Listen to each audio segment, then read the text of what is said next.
I will say nothing great can be seen as great without a great introduction. And it needs a great introduction.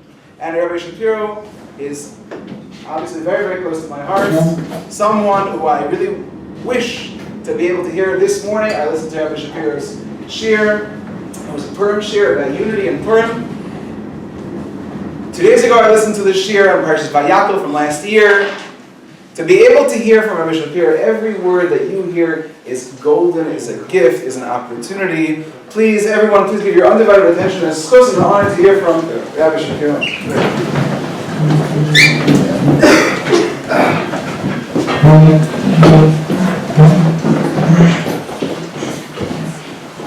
I'm very honored to be in the yeshiva for many reasons, and I'm truly honored to be able to speak to you. I hope you enjoy and I hope you connect with the words I want to share with you. But the biggest reason that I'm honored is I'm very grateful to Rabbi Zakheim, to Rabbi Moshe, for his friendship. He's a person that I truly love, and I can say with an Ava Rabbah and an Avas Nefesh, a love from within my heart and my neshama. But the biggest reason, and I'm sorry if I get emotional, I happen to be, and thank you Rabbi Edelman for driving me, and I know Rabbi Edelman is still going to be driving, thank you, and it's great to be here. But the biggest reason that I'm excited, and again, apologize if I get emotional, my family has a very deep relationship with the Zakheim Mishpacha. Obviously, the yeshiva is named after Reb Shlomo Zakheim, Rabbi Zakheim's father. One of the greatest honors and privileges I've ever had in my life was knowing him. I could tell you, in so many ways, I'm a better person because of my relationship with Reb Shlomo Zakheim. Baruch Hashem, our relationship continued with his family, with Reb Moshe Zakheim's mother, Dr. Fegi Zakheim, and really all of the siblings. Our families, just to give you an idea of how close they are, this past Shabbos we were together, and a person announced, there's 1,000 people, everyone's at a different table, don't switch tables unless you're switching to be with family. And I told my wife, okay, that means we could switch and move to the Zakheim table. We're one family. And so for me to be here and to speak in a yeshiva that's named for him, I can't even tell you what that does for me. And so I hope these words will be le'ilui nishmasei in his memory, and I hope these words will also be as a schus for his entire mishpacha. And I could never thank you enough, Rabbi Moshe, for allowing me to be here. About a few years ago, I got called from a Rebbe who had 17 kids in his class. And he said to me, we're coming to Miami to have a fun type of trip. I know you're really busy. Can I bring the 17 to you so that you could speak to them? It happens to be that it was one of the busiest weeks that I was having. I found 15 minutes from 7:45 to 8 o'clock on a Tuesday that I was able to give him. So I gave him that 15-minute slot. I felt badly that it wasn't longer, but that's literally all I was able to do. I come to my shul. I'm a Rav in North Miami Beach, as you heard Rabbi Moshe said so beautifully.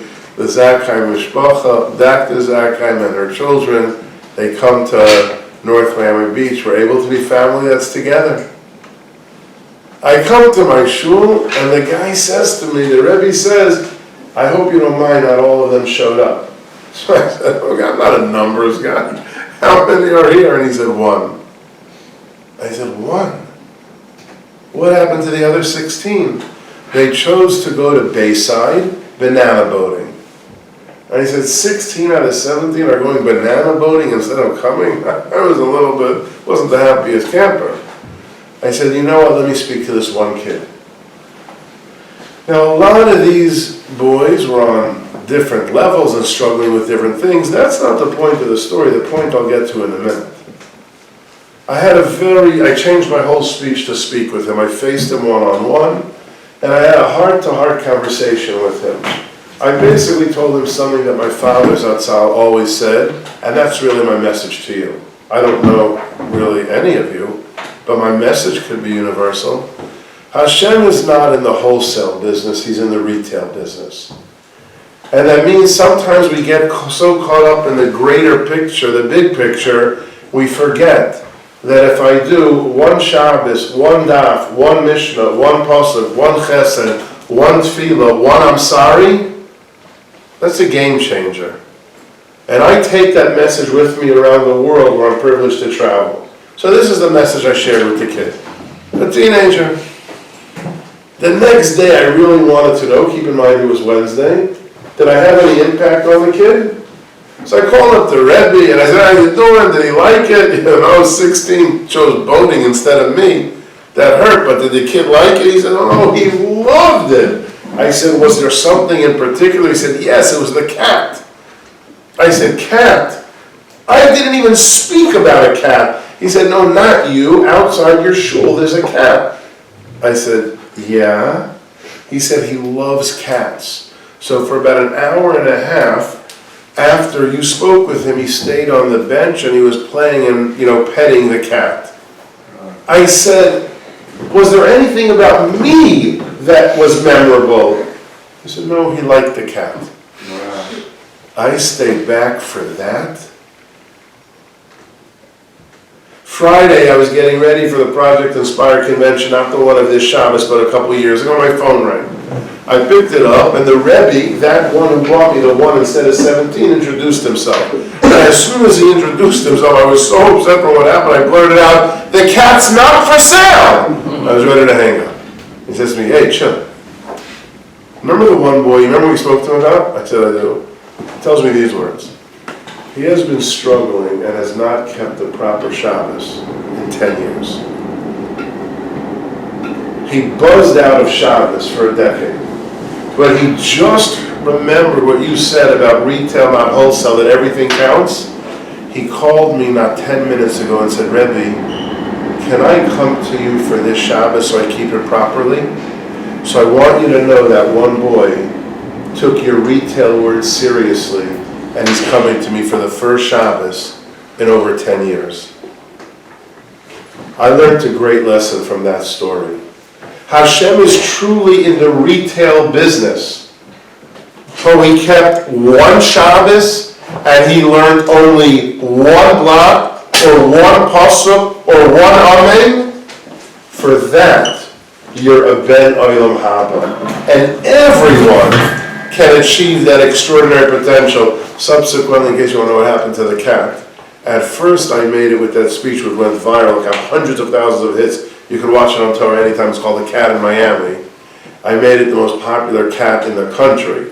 Since then, the cat's not there anymore, but the story remains with me forever.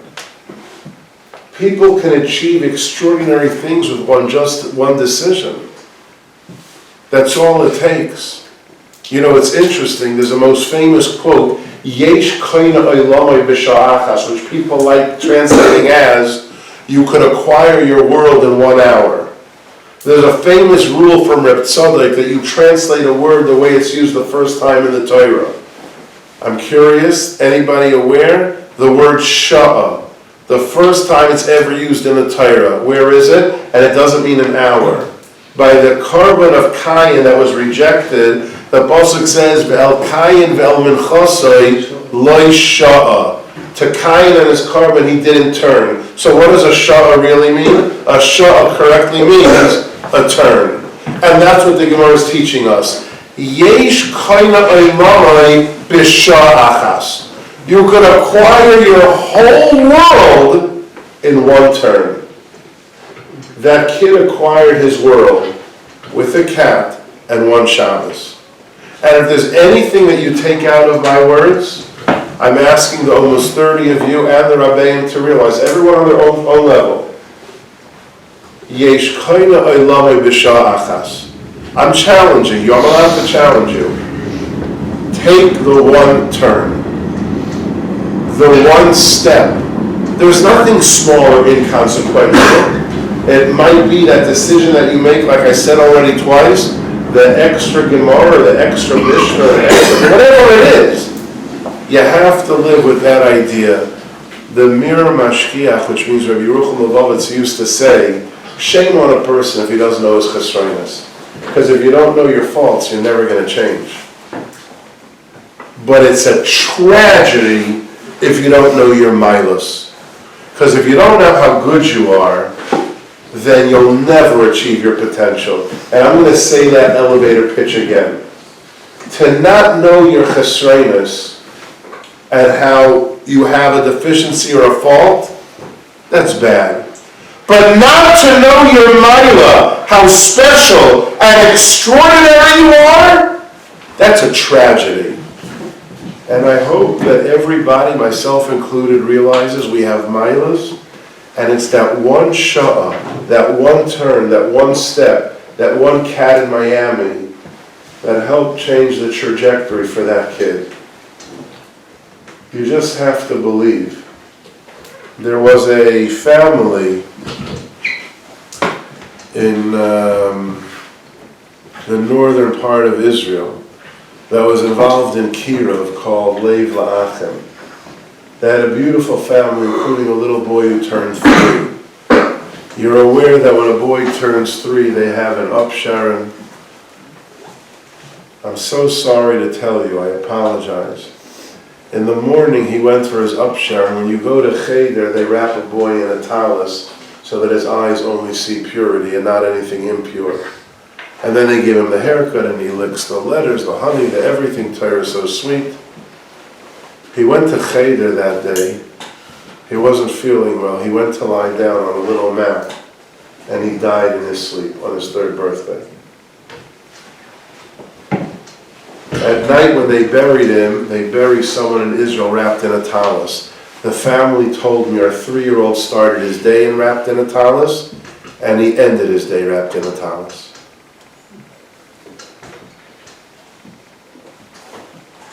The family was sitting Shiva.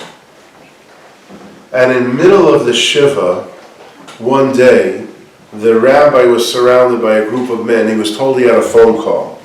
So he went to the phone, he came back and he was crying. And they asked him, who was it? So he said, I'm working on being Mekarev 8 boys. 8 boys, they don't keep Shabbos. This one just told me on the phone, Rabbi, we heard your 3-year-old died on his 3rd birthday. Me and the other 7, we're going to keep Shabbat this week in memory of your son. So I'm crying tears of joy. Somebody sitting there at the Shiva house leaned forward like this and said something incredibly senseless and dumb. And he said to the rabbi, is that really a big deal? Meaning they'll keep Shabbos, but they probably won't keep another one. They'll keep Shabbos, but like it's a one and done. Is that such a big deal that you're getting so emotional? And the guy whose son died stood up as I am like this and said, you want me to answer if it's a big deal that it's a one and done? Do you know what I would do to have my 3-year-old back for one Shabbos? Do you know what I would give up to have my 3-year-old squeeze my hand, walk me home from shul, and sit on my knee as I sing Friday Night Zmiris? Do you know what I would give up to have him back for one Shabbos? My wife's in the kitchen. Do you know what she would give up to have our 3-year-old back for one Shabbos? She's in the kitchen. Why don't you ask her? We'd give up everything to have our son back for one Shabbos. And now God's getting back 8 of his children for one Shabbos. And you don't think it's a big deal? Buddy, go ask my wife. And she'll tell you it's a big deal. Hashem is getting back 8 children for one Shabbat. It's a big deal. And if any of you are questioning me, I'll give you the number of this couple in the northern part of Israel. And that's what my father meant. Every Shah, every turn, every decision, that big deal. And everything that we do to Hashem, who's in the retail business, shakes heaven. And if you ever doubt me, remind me to give you the number of the man so he could tell you, that big deal. There's a famous story that Rav Hutner, who was the Rosh Hashiva of Chaim Berlin, got into a taxi with a Rebbe of his, Reb Shimon Goldstein. And some driver was taking them, and he looks in the rear view mirror and he sees Rav Hutner. He doesn't know Rav Hutner, but he sees it's a big chush of a rabbi. He opens up the glove compartment, the front of the car. He takes out a cap. He doesn't want to be bareheaded. And he puts it on his head. Rav Hutner turns to Reb Shimon Goldstein, seeing that the guy put the cap on his head, and says these words, Mi yodeya kama schar yesh lo al tenua zu. Wow, how much reward this guy got for what he did. And Reb Shimon Goldstein said to Rav Hutner, what? The guy put a cap on. Like, what? Rav Hutner answered, years ago, the Ger Rebbe, the Chedushay Harim, imagine he would walk from this point to that point. But he instead took a circuitous route by a railroad station. And those who accompanied him on the walk said to the Rebbe, Rebbe Shammai, the Chedushay Harim, why are you going such a circuitous route?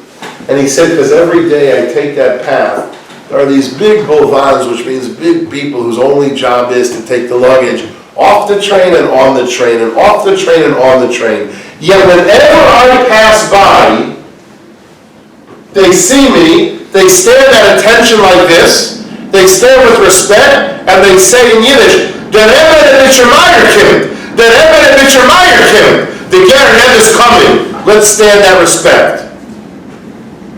So I take the circuitous route to give them that schus and that mitzvah, and then he said, because of the schar of the Olam Haba they get for just that. And you wonder, what do these guys do? Luggage on, luggage off? The answer is, Hashem's in the retail business.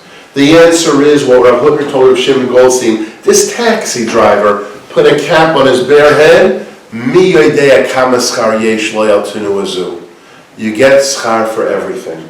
I try taking this message with me around the planet, because sometimes if a person starts questioning themselves or having, whatever it is, everything, every shah, every turn is a chance to acquire Olam Haba. It's what the Ger Rebbe said, it's what Rav Hutner said, it's what I learned from the cat in Miami, and it's what, if you want, I'll give you the number of the couple who said, God's getting 8 kids for one Shabbat. This is a low big deal.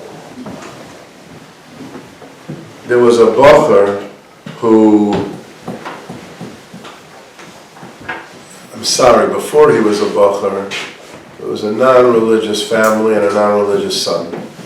He goes off to Eretz Yisrael, I think it was to Eishat Torah or Sameach, and he became religious. When he came back, he was a fine yeshiva bacher, like the ones I'm speaking to now.